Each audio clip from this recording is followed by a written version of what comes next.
Well, hello. I apologise, I'm sucking on a Hall's soother. Product placement for Hall soothers. Also product placement that Ace dogs insist on hitting you in the nuts every 5 minutes if they're not getting enough attention. I've got a bad throat, so today I want to look at doing some more standing, and we're going to do 20 minutes, and we'll talk about that in a bit, because we're going to do we're going to talk around the idea of health postures and combat postures and just learn a different posture, variation on a posture we've already learned. Before that, I want to talk about this idea of Hunyuan Li. And this loosely translates as a kind of, well, we see different translations like kind of rounded force, omnidirectional force. And what really matters is not the literal meaning, but the idiomatic meaning. And even then, idiomatic meanings can change depending on who's using them. And we've got to remember our key idea that Wang Xiangzhai gives us, that your understanding is based on your physical level. So your understanding of any concept in each one is kind of gamified. If you haven't achieved that particular physical ability, then you don't unlock the understanding. So there's this relationship, again, it's a contradiction, a dialectical relationship in each one between concepts and physical ability, so that sometimes you might have a certain interpretation of a concept and that gets you to a certain point of physical ability, then the physical ability moves forward and that changes your interpretation of that concept. And that's exactly the kind of thing I talked about, for example, with the idea of qi.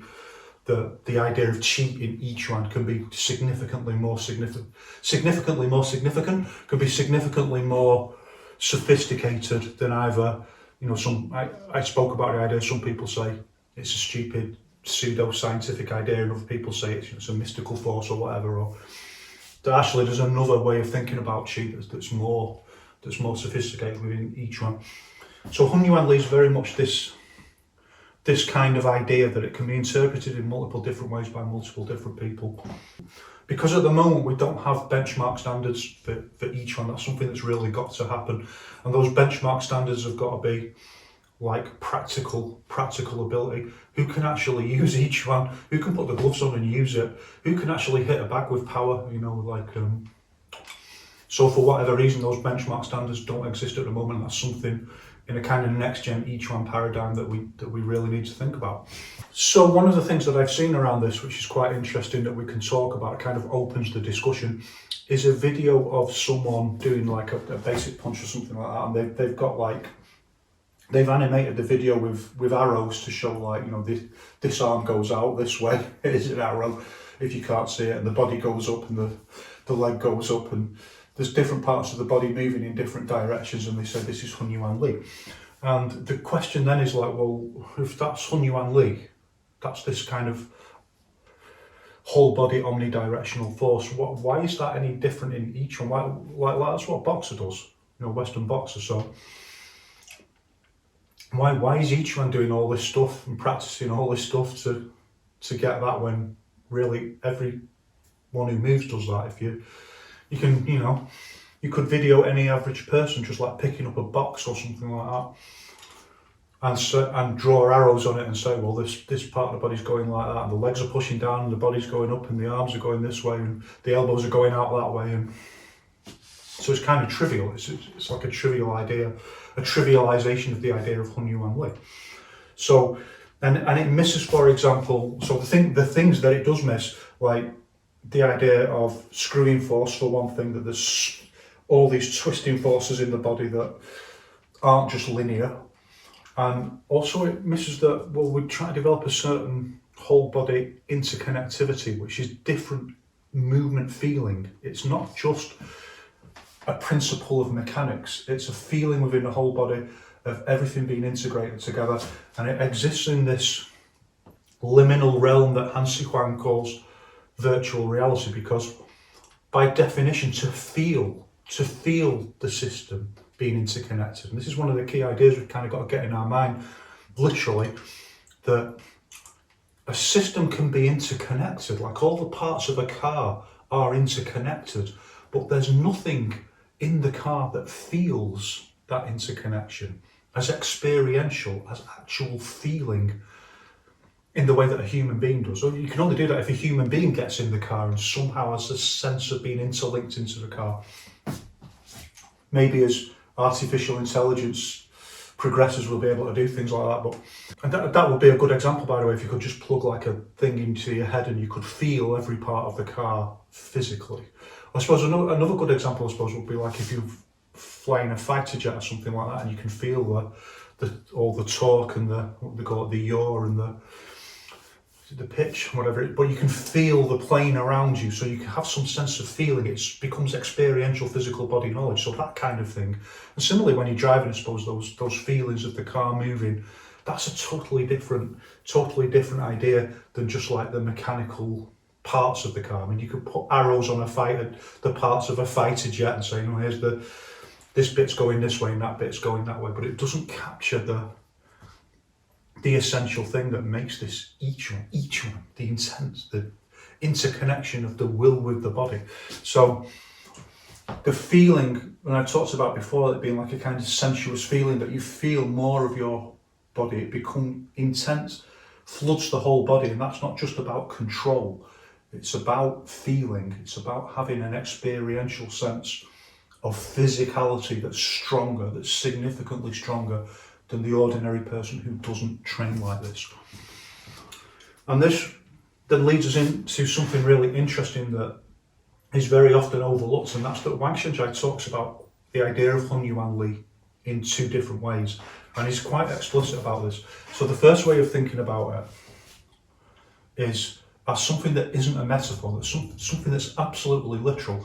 The idea of force in all directions, and I started alluding to this when we were doing the mysterious zhuang posture, but I talked about the idea that you can get this feeling like that you're pushing forward and at the same time that you're pushing back.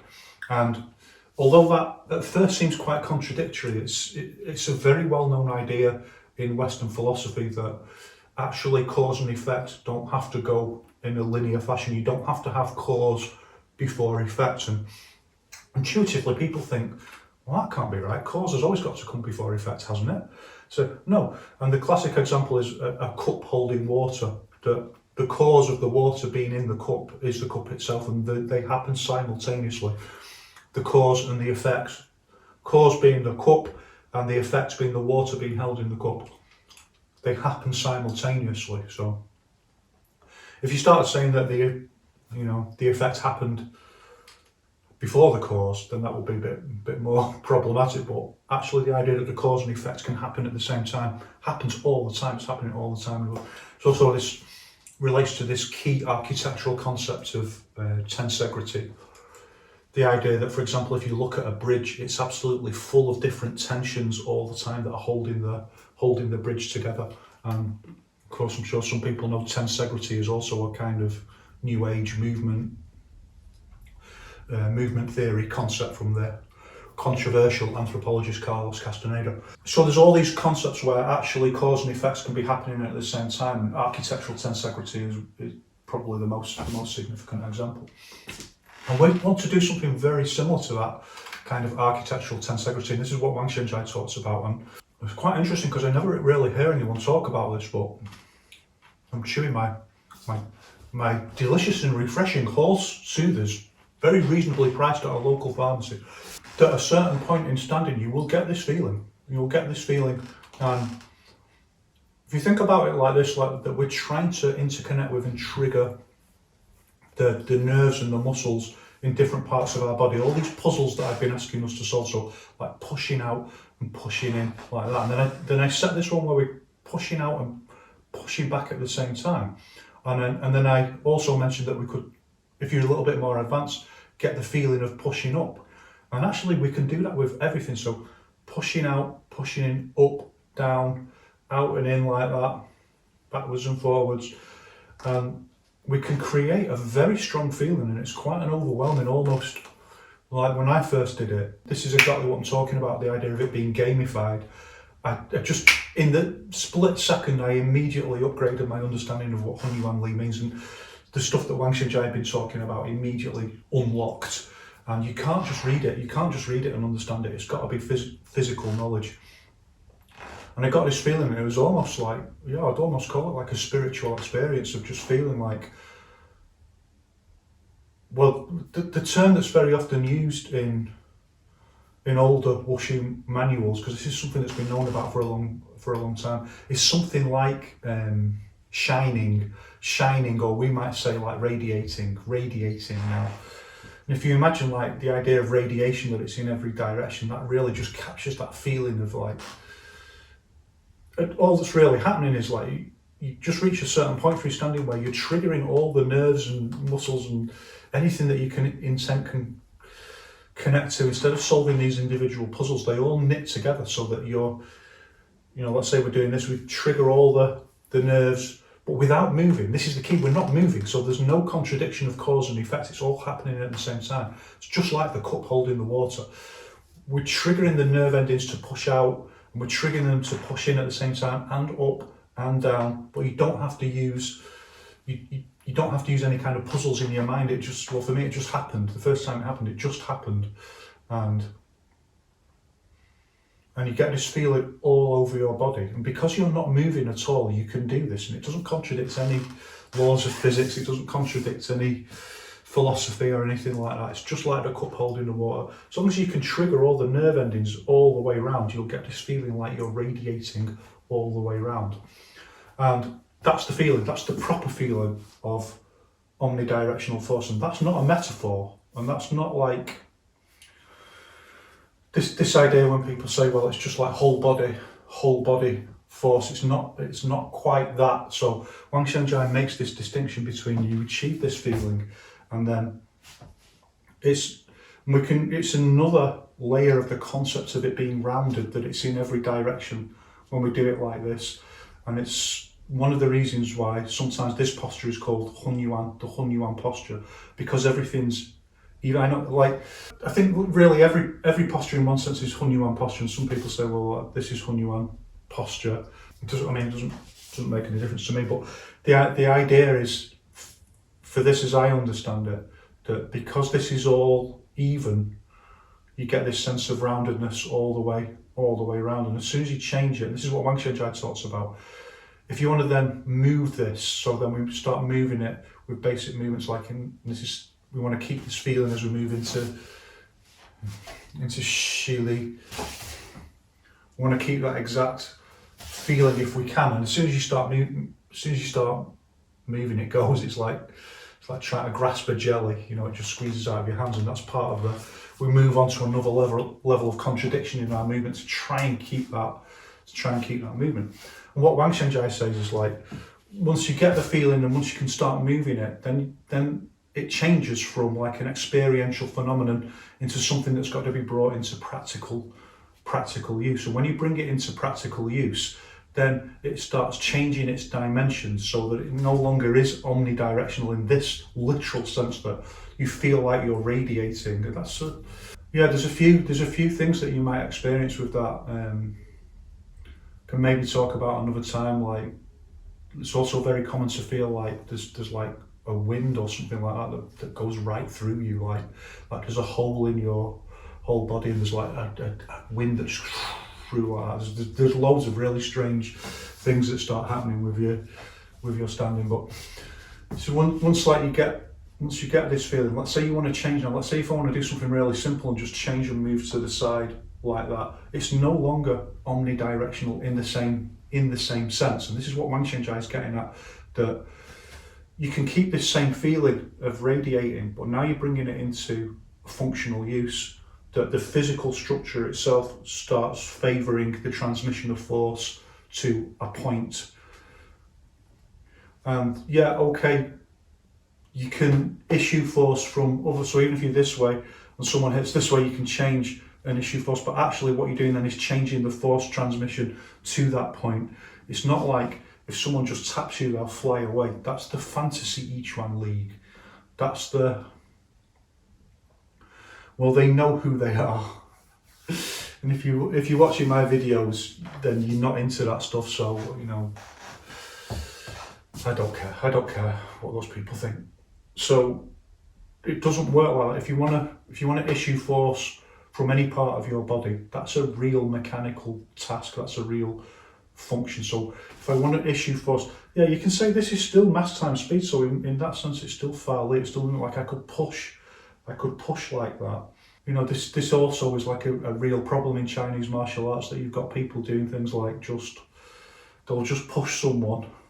They'll go like that and they'll just push someone with their shoulder or something like that. And someone said on the internet, like, they think like jackpot, you know, like this is like high level skill. Well, go and watch like really serious college wrestling. Like this, it's an ultra basic, you know, like this is no big deal to push someone like that. So the idea of Fa Li in any case is like, you know, the explosive use of force, and then we've got to think about, well, if I want to transmit force to this point with Fa Li, then it starts becoming a mechanical task. So the feeling itself, this feeling that's kind of almost virtual reality and integrated into the body, starts changing its quality into a physical task. And a push like that is one example. And trying to maintain this kind of posture. And this is, for example, like one of the things that's trained when you do single hand push hands like that. It trains exactly this movement of trying to keep that body sensation as it becomes oriented to one direction. This is the idea that Wang Xiangzhai gets across, that either the contact point or the force transmission point, it all goes from this overall feeling into the point where actually you're gonna issue force. And the misleading thing is in thinking that like you're transmitting force all the time by doing this. You can say you've got tensegrity, there's forces in the body just like there's forces in a bridge. But when you want to issue force, it's like one of the steel ropes on a bridge. When it snaps, ping, like that at a certain point that's got to transmit force. So this amazing feeling in your body has got to be brought into, just like we're doing standing, where we bring in the visualization up to the physical movement, only now it's release of force, it's got to be transferred into a physical point of contact. And that then changes everything. That this physical point of contact requires a configuration, and this is this other key concept that we've been talking about all the way through. The configuration transmits the force to a particular point. So it's not this idea that just you like this, and if anyone touches you anywhere, somehow, like as if you've got electricity flowing through you, they'll ping off. No, you've got to have a configuration to transmit force. So yeah, the idea is anyone can touch you anywhere. So if someone touches me on my back and I can release force, or they touch me here, you know, I can use a different configuration and a different form of Fa Li to release force in that, or I can resist, even just resisting, just like in push hands, single push hands, I can resist the force. But I've got to have a configuration to do that. So the feeling, this amazing feeling, then gets transformed into a practical use, and everything is then focused on a single point of force. It doesn't have to be a single point, I have to say. Like it can be, like if you do something like you pull someone and you do the calf, you know, like that. It can be more than one force, more than one point. It could be like hip throw or something. It can be more than one point that's in contact. But nevertheless, those are all matters of how the configuration is structured, and having a little bit of a more advanced knowledge of configuration. I'm back on my whole soother.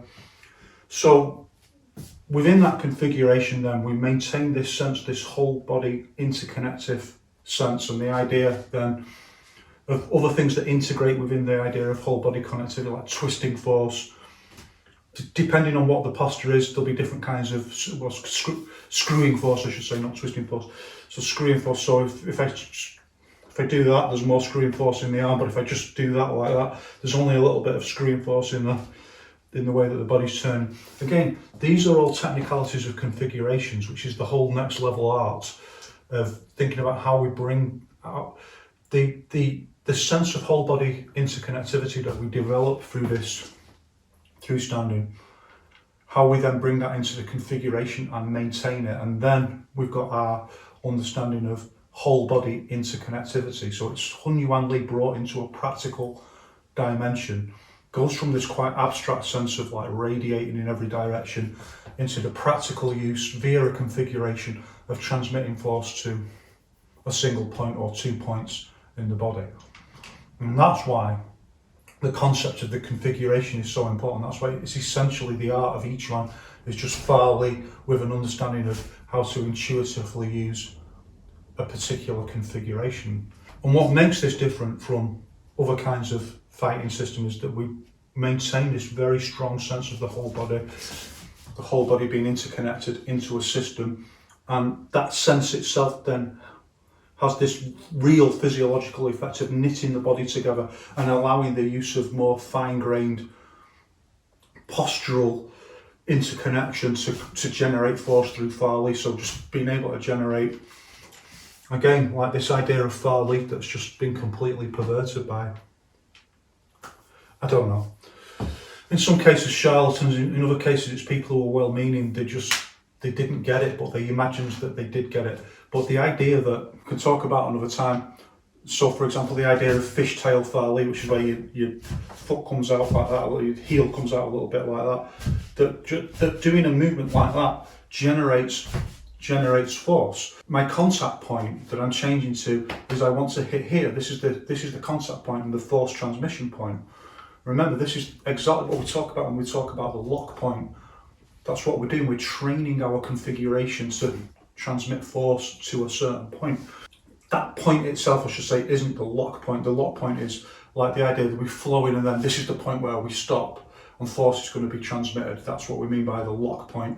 This, the contact point, what Yao Zhongzhong calls the point, like the point where you connect, that's the point where force is transmitted to the other person. So how do we get like a kind of fishtail Fa Li to somehow transmit force through the arm? Like the physics of it and the engineering physics of it, I have to say, are a little bit beyond me, but I can demonstrate it and I can show it, and I can show how it's much more powerful to do it like this than, for example, just to do that with your arm. But we twisting so that's how we're going to go like that and change into a punch, something like that, using this kind of fishtail Fa Li. Like that, twisting the other way. So what I feel when I'm doing that is I'm generating all this force in my body, and you can even hear the other part of it, which is the roots. You can hear that sound that you hear. That sound that you hear is my heels hitting the floor, because that's the point where it roots into the floor, and the force that's being generated from the movement is then being solidified and then just passed up into the hip point. And that hip point could really be anywhere. So from that kind of movement, I could just as easily do, let's say I want to just block some, change into that way. It's the same movement because it's just opening. You remember I talked about this idea of, well, you know, wushu is opening and closing. How many times have I talked about that? It's the same thing. So it's our structural symmetry that once we learn how to do this kind of fishtail Fa Li, there's 1,000,001 different things that we can, you know, maybe I just want to hit with the shoulder and then do an elbow like that, something like that. Back that way. Maybe I want to block this one and change for that. You can hear the heels hitting the floor. That's the point where the explosive movement just roots into the floor. That just solidifies the whole thing so that the force isn't dissipated. I mean, some goes into the floor, obviously, that's why you can hear it. But the force isn't dissipated. It's transmitted back up to the contact point. That's the art of the configuration. That's how we do each one. And that's why it's like, this is why techniques are secondary. It's not that you don't need techniques. And this is why there's a difference between what we might call the kind of natural Yiquan, which is like really simple movements, like, you know, big, let's say hitting up like this, clothesline kind of stroke, and then something like a punch, which is much more task specific, that it's going to hit a certain point. These are just added on to the same movement. It's this movement, this use of the somatic timing, the relaxation of the shoulders that I've talked about so much. That's the kind of natural Yiquan that's the fundamental level before techniques. So let's say I want to hit up like that, and change into an overhand like that. So you can hear that when the kickback rooting goes in or release force. You know, you can hear where the root hits into the floor, and the more I do it, the more I use that kind of, the more power I put into it, the more the root is banging into the floor to solidify the force into there. And that's what I talked about in Xing Yiquan, this kind of this step back rooting, like that just anchors the force into the floor and redirects it into the contact point. And that's why, as I've talked about a couple of times, like if someone throws a javelin or something like that, the leg comes right off the floor because the energy that you want to generate is different. It's like projecting it like miles, whereas the energy we want with a hit is what we call shock power. It's like really, really short. We just want to project the power like this into the target. So we use a completely different there's a kind of routine in itself for this big movement. Projects that force like the big, like that. We've seen a javelin being thrown. We want like force that kind of just suddenly stops and hits right into the person. As I always say, like this kind of inertia punch where you hit the bag and the force goes up. It's a different kind of feeling. That's what you can hear in the rooting. So anyway, to cut a long story short, Wang Xiangzhai makes this clear differentiation between the development of this kind of Hunyuan Li in a stance like this, and then its practical application when you need to transmit force to a certain point, and then the whole roundness becomes distorted as an actual physical thing. If we consider this to be kind of rounded, it becomes distorted so that we can transmit force to a certain point. And that distortion is configuration, the formation of a configuration. And it doesn't matter what they're all based around the same kind of principles for the most part.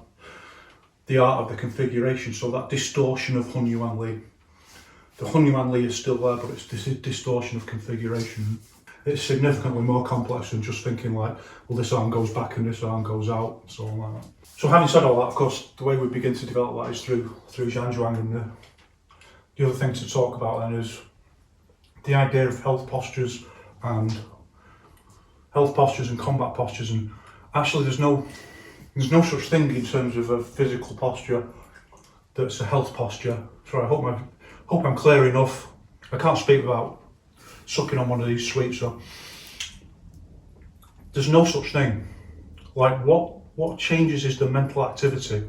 That's the difference between some people say like, you know, this is a health posture and this is a combat posture. That's not how it is. It's what's going on in the mind that's the key thing. Nevertheless, usually we say because of it's almost like the kind of stance that we would use, our basic posture when we're sparring or fighting or something like that. Generally call this the combat posture. But I mean, this could just as easily be combat posture. It might even be closer to some kinds of fighting like wrestling and stuff like that. But we normally say this is a kind of combat posture, and so this is usually like for the health postures, you visualize different things, so you really focus on relaxation. Imagining being in warm water is a key. Just imagining being in warm water, or imagining being in a beautiful place, and just learning how to relax the body and getting the benefits from relaxation and mild exercise. How much that actually contributes to health is a matter for scientific investigation. I make no bones about it that I think it's exploitative if you start saying that this practice can cure, like disease. Yao Zhongzun, for example, is explicitly clear that this is a kind of supplementary training exercise that goes hand in hand with full-on medical care, like as in Western medicine. The people he treated were people who that just it hadn't worked, and that it should be supplementary and hand in hand with that. It should be scientific, that it shouldn't be like some kind of replacement. And if you think about it like that, it goes some way to helping with this issue. But even then, it can be exploitative if you start telling people that it can, you know, for example, cure cancer or something like that. And money doesn't have to be involved. It can just be like wasting people's time or building false hopes or creating a kind of power relationship where you're like the shaman who's got this mystical cure or something like that. So I hear people all the time saying that standing can have all these amazing effects for health and all that. It's a matter for scientific inquiry. It's absolutely fine for your personal development. And, you know, I said before, you know, certainly for me, use it for health, but it's anecdotal, and I'm very, very careful not to start telling other people like this can cure your whatever ails you or something like that. So visualizing things that are very relaxing, that's key. Whereas for combat, we started to build on our ability to form configurations, and we need this whole body interconnectivity, so we start using more visualization based around the idea of contradictory forces, so things that are pulling against you and you're pushing back. And I've talked about all those visualizations before, so don't need to rehearse them. But what I want to do next is change into this combat posture. So the way I've looked at everyone's development in terms of zhan, and imagine people like just kind of starting from the bottom and working up and building their ability to use zhan, that we do it in a holistic and sensible method, that it's not really painful and that we can build sensibly. We've followed a really sensible method where we've started out doing 10 minutes like this and 15 minutes like this and 20 minutes like this and 15 minutes like this, and whichever order we did it in. And we're building slowly but surely to doing longer and longer periods of time. The postures where your feet are apart like this are a little bit harder than the ones where it's like this, because this is just a better structure. It's a better configuration, if you like, for holding a posture. Well, I certainly find that anyway, that it's easier to do it. It's easier to do it like this. It's just a little bit more balanced. It puts a little bit less stress on the legs. And of course, like normally when people do this the first time they do it this way. But I don't want to do that. I don't want to introduce that yet. I want to change, because we're building gradually and step by step. So I want to change to this posture. So it's still the kind of mysterious zhuang posture, which will make it a little bit easier, because we're going to do 20 minutes, and that's a little bit more challenging than anything we've done before. It's more challenging than the 20 minutes like that. So I'm going to assume that everyone's limbered up and ready. So give us a minute and then we'll do it. So left foot forward, right foot back. A few seconds to go. Then we'll go out for a walk. 20 minutes, I'll keep time, don't worry. Are we ready? 3, 2, 1. Assume the position.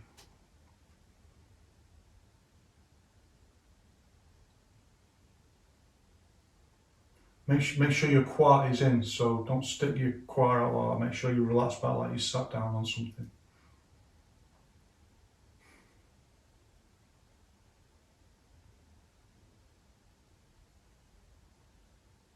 Obviously, you're likely to feel a little bit more tension in the left.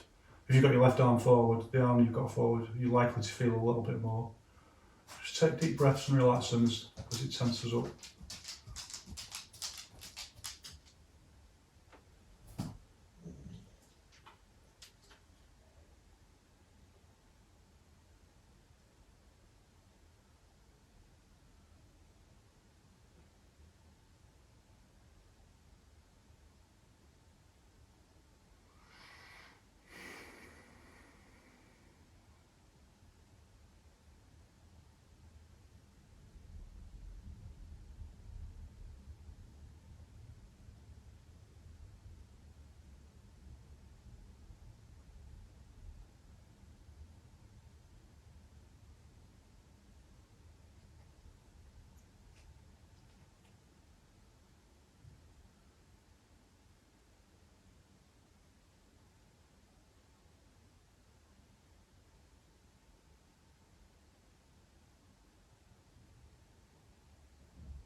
So you might feel just like a little bit wobbly at first, and what that is your legs. It's the muscles in your legs, just they're not used to the fine grain work of balancing you. Usually it's just like gross balance skills. So they're just kind of like moving and over responding to your movement, trying to balance you. Just go with it, they'll relax down, calm down. A lot of that, even if you're more advanced, it just, the tension from daily life just gets back in your bones. You just gotta let it go. The evil zhuangs of daily life.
So I was having a couple of interesting feelings and like something tickling the palms of my hands, which is quite interesting.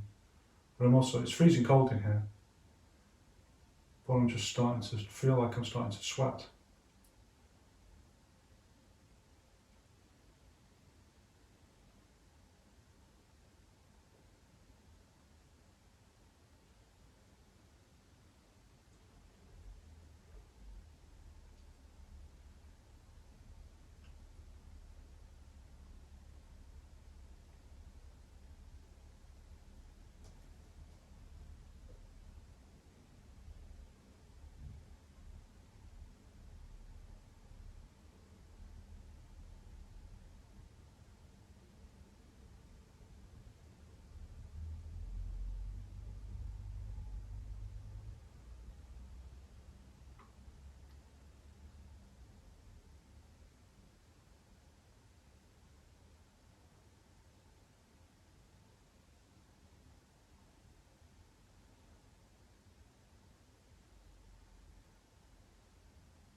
So one of the key differences between a health posture and a combat posture is in a health posture you visualize really relaxing things. In a combat posture you do the opposite. You visualize really stressful things. So Wang Xiangzhai talks about giants with swords and you're surrounded by venomous snakes and just trying to induce that sense. So I quite like snakes, so that doesn't really work for me.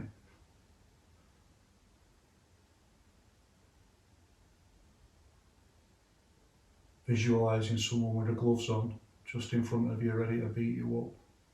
Visualising a moment just before the fight.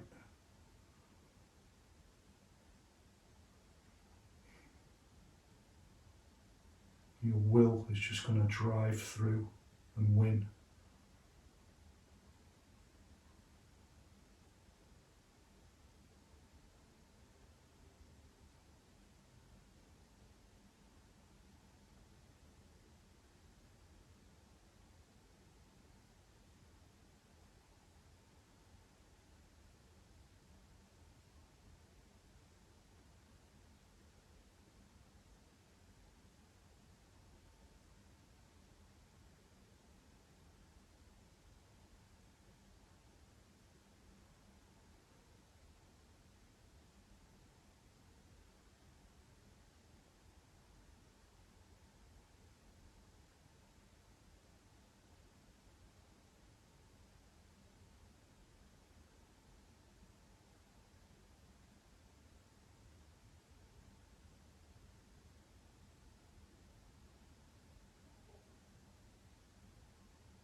You probably feel your lead shoulder a little bit more now, under a little bit more stress. Just focus on it, tell it to relax. Start experiencing this sensation where if you actually tell it, will it to relax. Sometimes it's because it is just, it's reached its extreme ability. But a lot of the time it's just because it's overreacting, it's tensing too much because it doesn't know how to deal with this kind of exercise. So you've just got to just will it, focus on it, will it to relax.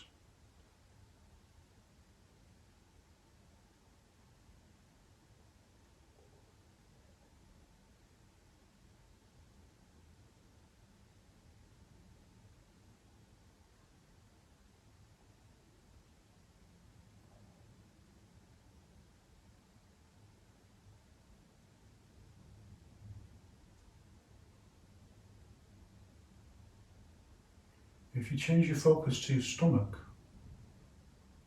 you can sometimes actually just feel the stomach moving, or the intestines, just like the food in the stomach being processed. You can actually feel the movement that's going on in there as food is moving through. That's quite interesting.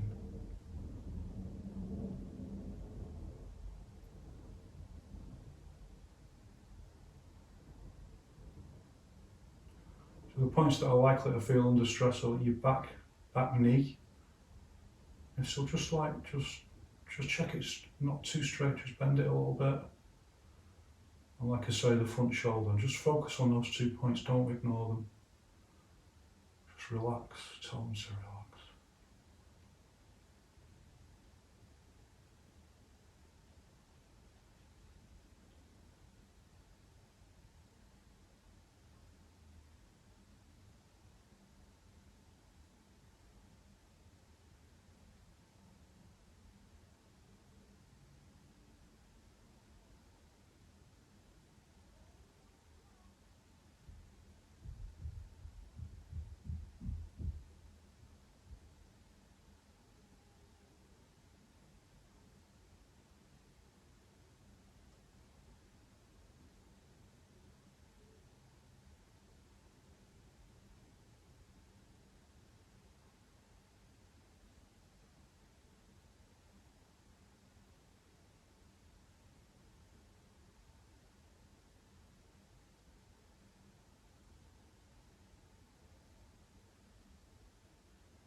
you feel like all your intent is being projected forward, then also just change to try and keep that feeling but push back as well at the same time.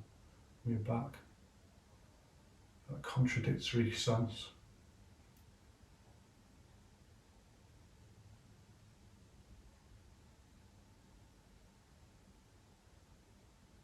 My hand just moved completely involuntarily, just turned in a little bit and back again. So weird things start happening.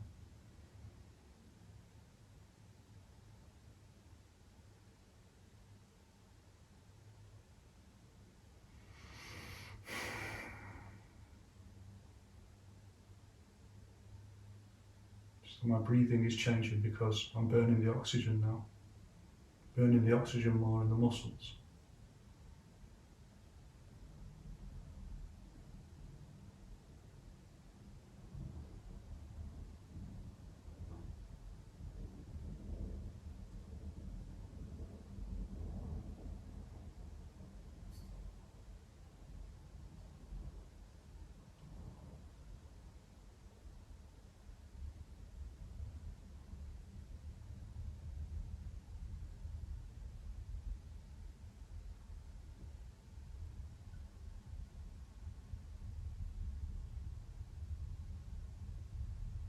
It's just a little bit too tense, so just relaxing off at the moment. I just relax a little bit more. I intensify the feeling that I'm pressing down on something. It's so contradictory. You'd think like it had intensified with more muscle tension, but no. Relax to intensify.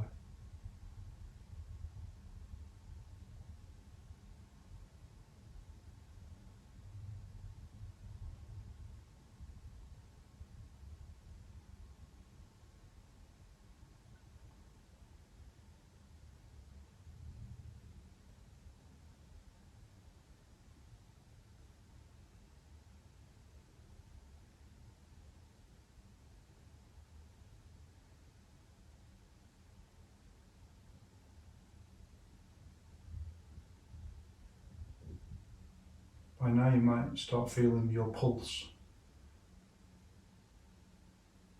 In the palms of your hands, your wrists, backs of your wrists, or the underneath of your forearms. Those are the key places you feel it first.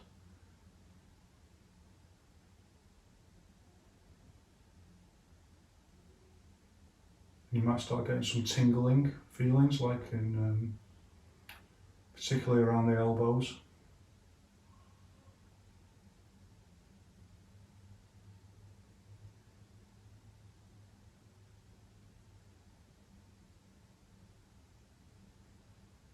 Check the tension in your legs. Just make sure your legs are relaxing. Usually, if you're tensing, your intention is brought to that, or your attention is brought to that point because it just starts hurting more. So you're feeling it in your neck and your shoulders. Just try and relax.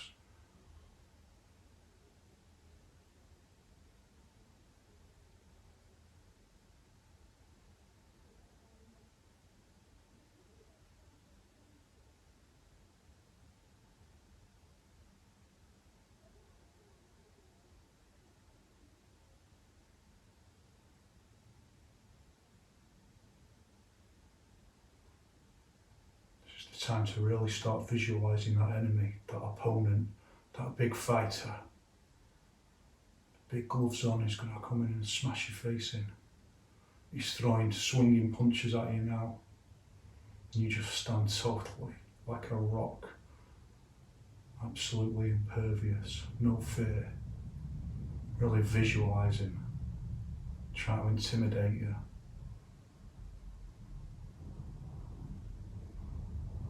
It's like your gaze could just drill through him. Like he's nothing. You just split him in half.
not long now.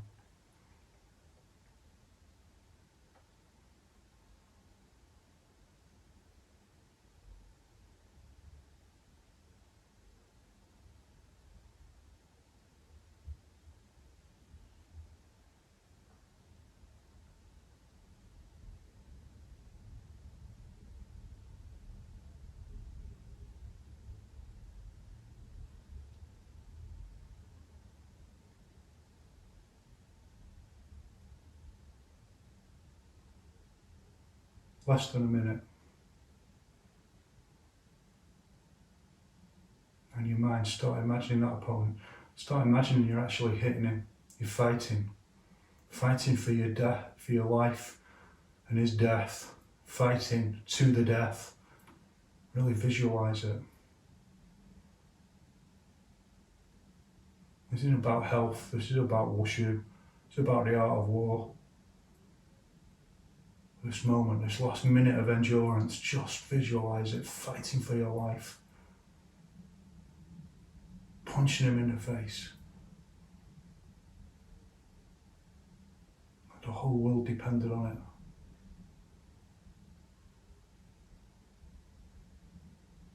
You want to bring that tension into your body so that you can work with it and learn how to relax it. Okay, that's it, well done. Slowly down, because you can hurt your arms just suddenly dropping. Slowly down. Breathe in. Out.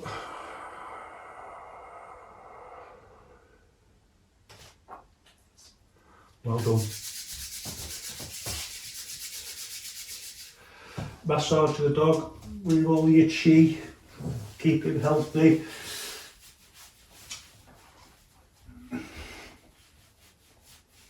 Ready to go on a walk. Well done. If you've done 20 minutes like that, all the way through. And I hope the visualizations weren't too much of a surprise. I wanted it to be like, we bring that in as a bit of a surprise, like, so you can just really feel the difference between imagining you're in a beautiful forest listening to the birds and imagining you're in a fight to the death with some big horrible fighter who's trying to kill you and you're smashing them in the face. Like ground and pound, something like that, and visualising it. And that brings tension into the posture as you start visualising that. And that's what we want to do. We want to bring that tension in, not because we want to be tense, but because we want to work with it. We want to work with how to relax with that tension, how to feel it and then control it and relax it, channel it. And also the emotional states. That's kind of the hardest thing to really stimulate. Just finding the right visualisation for you. It could even be some kind of event where you've actually been in like a fight or something like that, and just kind of bringing back that, to try and work with and control that emotion. Believe me, like I think one of the problems that people have in Chinese martial arts is they don't realise, like Zhao Daoxin says, people who are attracted to martial arts are very often more afraid of violence than other people. So people very often think like, yeah, but I haven't got the courage, like I do all this training and then when, even just putting the gloves on, never mind like a real fight, I just like, all my courage goes. And no, most people who are interested in martial arts are like that. That's what we're working with, that's what we're building, that's what we're training. And if we're completely honest, it's what's missing in a lot of Yiquan people. That's why we're not seeing many Yiquan instructors in the West doing sparring and stuff like that. They've not made that bridge into that.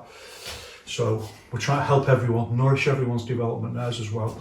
There's lots of people with some really good skills who, if they just, with the right training method, they can bring it into practical use. Anyway, that's enough about them. That's it for today. Well done.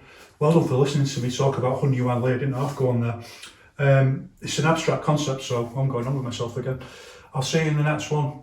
One love. Remember, it's not where you're from, it's where you're at. Thanks for watching. Time to go for a walk.